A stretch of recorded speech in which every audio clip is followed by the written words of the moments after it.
Peço que você compartilhe com alguém, se inscreva em nosso canal aí, peça alguém para se inscrever, porque aí aumenta a relevância do vídeo, aumenta o alcance.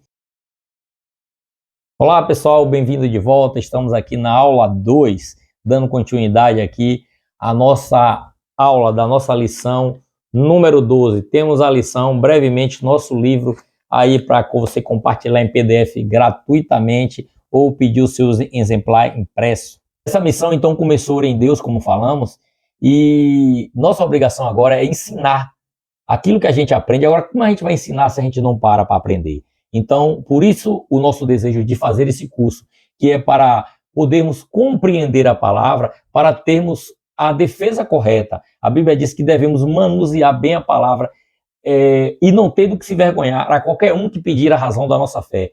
Então, o defeito hoje de muitos nós da igreja é o quê? É não estudar a palavra de Deus. Como você vai ensinar? E de ensinar. Ensinar o quê? O que não aprendeu? Então, devemos estudar a palavra de Deus. No Antigo Testamento, a gente vê Israel no centro e o mundo voltado para Israel, para conhecer a palavra. Essa atração era como um imã, todos voltavam os olhos para lá, para a salvação. Hoje, ela é ao contrário, hoje ela roda para fora, levando, antigamente trazia a atenção do povo para Israel. Hoje, Jesus Cristo, ele leva essa visão para fora, para todo mundo. Hoje ela é centrífuga, ela roda para fora, então abrangendo, indo a todo mundo, levando essa palavra. E essa missão da igreja, ela é ativa e expansiva, como Jesus instruiu, alcançando simultaneamente, como ele falou, ficar em Jerusalém, depois na Judéia, Samaria, até os confins da terra. Então, assim, rodando do eixo para fora. Baseado nisso, a gente vê que a missão, o berço das missões, começou em Jerusalém, porque foi a ordem que ele deu, de fazer o quê? De ficar ali em Jerusalém, até que do alto fosse revestido. Jesus ascendeu ao céu, com 10 dias veio o Pentecoste, que conta 50 dias da Páscoa, que veio a descida do Espírito Santo, a qual eles foram batizados, foram cheios do Espírito Santo e foram comissionados a todo mundo pregar o Evangelho. Primeiro 120, depois ali dos 120 ali, a gente vê Pedro cheio de autoridade, já pregando ali, quase 3.000 almas se convertendo. Estevão sendo levantado a pregar, vários diáconos foram instituídos. Vemos ali os primeiros mártires morrendo para pregar essa palavra. A verdadeira missão começou ali, a primeira missão, ela começou ali em Antioquia, onde Paulo e Barnabé foram, em Atos 13:4, fala que eles oraram, e aí o Espírito Santo disse: separai a mim, a Paulo e a Barnabé, para esta obra. E eles foram enviados a Antioquia para começar a pregar a palavra de Deus e evangelizar aos gentios, porque logo no início os discípulos ficaram ali, em Jerusalém, esqueceu da Judéia, Samaria até os confins da terra. Ficaram ali, a gente vê até Pedro tendo essa dificuldade com os próprios apóstolos. Mas aí Deus levanta Paulo para levar o evangelho aos gentios. E essa dispersão começou justamente após a perseguição. A gente, quando estudou a história da igreja, que foi a história do cristianismo, que foi na lição 11, a gente viu ali o que aconteceu quando o povo tinha que fugir para não ser morto. E onde eles fugiam não como covardes, eles fugiam e aproveitavam essa fuga, e lá ele continuava pregando a palavra de Deus. Aí assim o evangelho se expandiu, chegando aos gentios. Inicialmente eles começaram pregando na sinagoga, depois Paulo é escolhido por Deus. Ele foi fundamental, porque Paulo era poliglota, Paulo tinha múltiplas cidadanias, então ele tinha acesso aonde alguns não tinham. Então Paulo usou dessas habilidades únicas e desenvolveu essa paixão pela missão, e foi um grande missionário, fazendo 3 grandes viagens missionárias. Falando de Paulo, desse renomado missionário, ele não se limitava ao papel de pastor, mas viajava, pregava, estabelecia igreja, capacitava líderes locais para ficar ali, e ele partia e impunha isso aí, mudanças no povo, em diversas culturas, deixando o evangelho fluir, transformando sociedades, transformando povos, Paulo funda a igreja, ele fundava a igreja, essas igrejas eram autossustentáveis.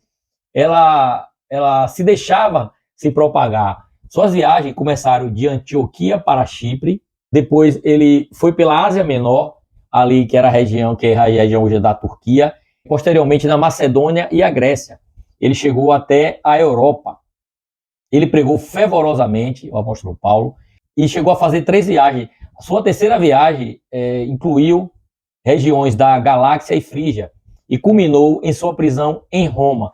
Então, ele chegou até Roma, até a Itália, que Paulo também, esse contexto da época a gente viu na lição anterior, por isso que é bom que você acompanhe todas as aulas, comece lá do início, de bibliologia, teontologia, cristologia, angelologia, antropologia, a armatiologia, a soteriologia, eclesia, angelologia, a escatologia, a anterior, como falamos, a história do cristianismo, e hoje estamos estudando missiologia, que é para dar continuidade.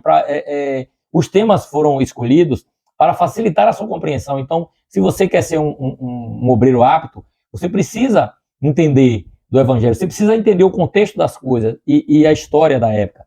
Então, a gente vê ali Paulo cumprindo todo o seu chamado até chegar em Roma, onde continuou a pregar até o seu martírio no ano 67 depois de Cristo. E não parou por aí. Outros apóstolos também foram ativos na missão cristã. Embora o livro de Atos se concentre principalmente em Paulo, mas nós vemos através de historiadores que deixaram seus escritos, como Eusébio, ele relata que Marcos foi missionário no Egito, fundando igreja em Alexandria. A gente vê Tomé também como missionário, André, os historiadores da época, os pais da igreja, historiadores da igreja, na lição anterior, a gente fala sobre isso. Então, a gente vê que todos os discípulos ali viajaram também depois de Paulo. Pedro visitou diversas regiões também, como Capadócia, a região ali que também é a região da Turquia. Nós vemos ali a igreja primitiva como uma igreja avivada na missiologia. Eles pregavam, não importa se era em perseguições, como foi visto ali em Tessalônica, em Colosso.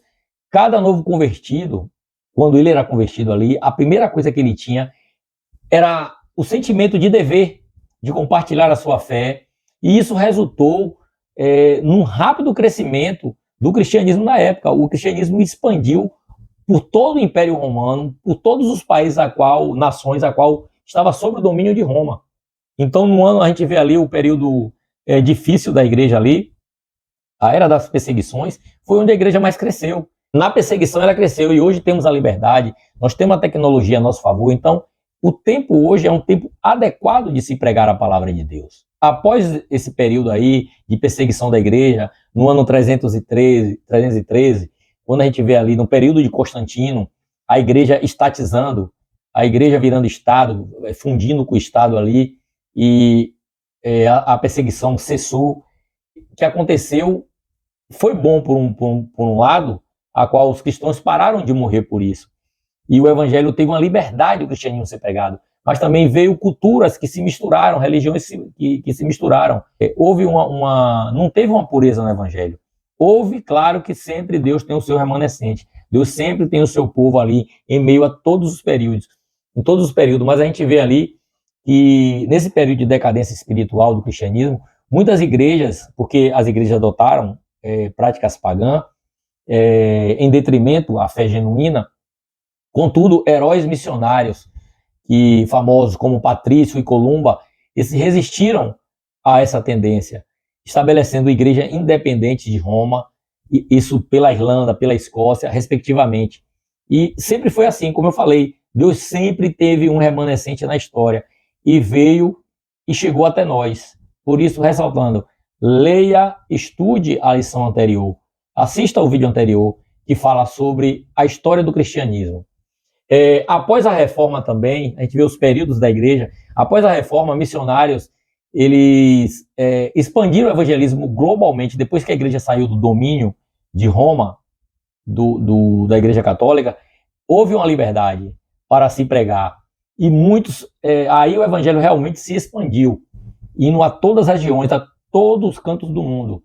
Ele veio para a América do Norte, as regiões polares, todos os cantos, até a Índia chegou. Isso no século XVIII. Na América do Norte também, a gente vê ali o evangelho se expandindo, chegando a várias tribos, línguas, até povos indígenas foram alcançados pela palavra. Vemos aqui que Deus ele zela pela sua palavra. Ele diz que estaria convosco até os confins da terra, ou até o fim dos tempos. Jesus falou que estaria conosco até a consumação dos tempos. Vemos que isso está se cumprindo. O evangelho está chegando em todos os lugares. E hoje nós temos a tecnologia que vai facilitar bastante, que facilita, apesar de alguns países haver restrição, haver proibição, mas o Senhor sempre levanta um povo e todos conhecerão o evangelho. Eu creio nisso.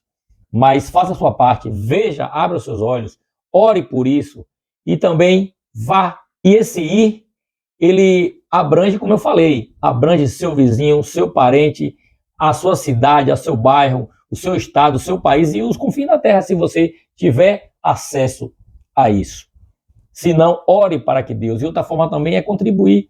Procure um trabalho sério, um trabalho missionário que você conheça, que preste conta, para que você possa estar contribuindo também. Então, há várias maneiras de fazer a missão.